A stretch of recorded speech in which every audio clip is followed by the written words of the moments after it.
दोस्तों नमस्कार।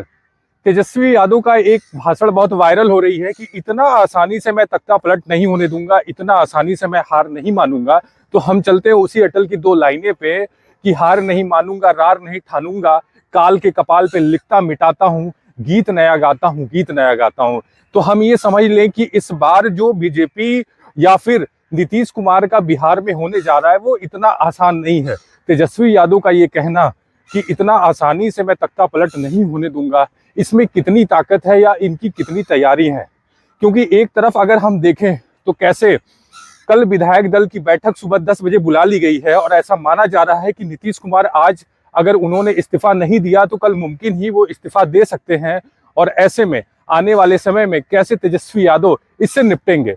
और दूसरी बात, अगर हम सवाल दूसरे पे चले तो ये देखते हैं कि बीजेपी जो एक नारा देती थी कि अब की बार 400 पार, तो 400 के नारे को अगर हम देखें उससे अगर कंपेयर करें बिहार से, तो क्या ये देखा जाए कि बीजेपी की जो तैयारी है वो इतनी कमजोर सी रही है कि उसे नीतीश कुमार की बिहार में जरूरत हो रही है।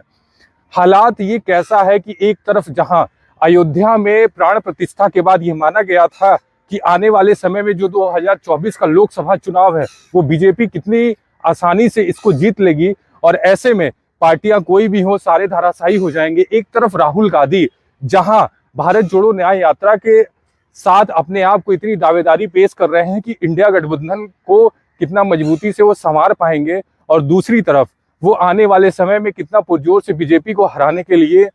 अपने दावेदारी को पेश करेंगे। ऐसे में अगर हम देखें तो बीजेपी को क्यों जरूरत पड़ी नीतीश कुमार की। एक तरफ जब से नीतीश कुमार ने एनडीए के साथ अपना गठबंधन तोड़ के आरजेडी के साथ अपनी सरकार बनाई थी, उस वक्त अमित शाह का रैलियों में चिल्लाना कि इस बार नीतीश कुमार के लिए दरवाजे बंद है और उस दरवाजे को बंद करके चाबी अपने पास रख लेना, और नीतीश कुमार का ये बयान वायरल होना कि मैं मर जाऊंगा लेकिन कभी अब एनडीए के साथ जाके गठबंधन नहीं करूंगा। ऐसे में ये जो दशा और परिस्थिति इस बार बिहार में बनी है, क्या ये ठीक उसी तरीके से जा हो चुकी है कि अगर नीतीश कुमार एनडीए के साथ जाके अपना गठबंधन नहीं करते हैं या उसके साथ मिलकर लोकसभा का चुनाव नहीं लड़ते हैं तो क्या उनके जो 16 सांसद हैं वो इस बार 16 से 0 पे चले जाएंगे, या फिर बीजेपी के साथ ये कटघरा शुरू हो गया है कि अगर वो 2019 की तरह नीतीश को लेके अगर वो राजनीति में नहीं उतरती है अखाड़े में, तो क्या नीतीश कुमार का या फिर एनडीए की जो मजबूती रही है 39 सीट जीतने की, क्या वो कम हो जाएगी।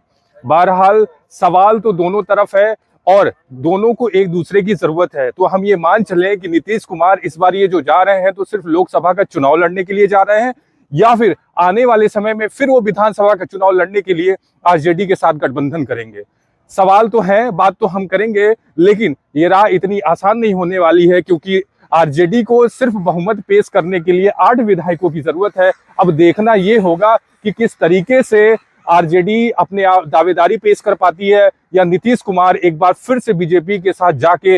9वीं बार वो मुख्यमंत्री की शपथ लेने की कामयाब होते हैं। बहुत धन्यवाद।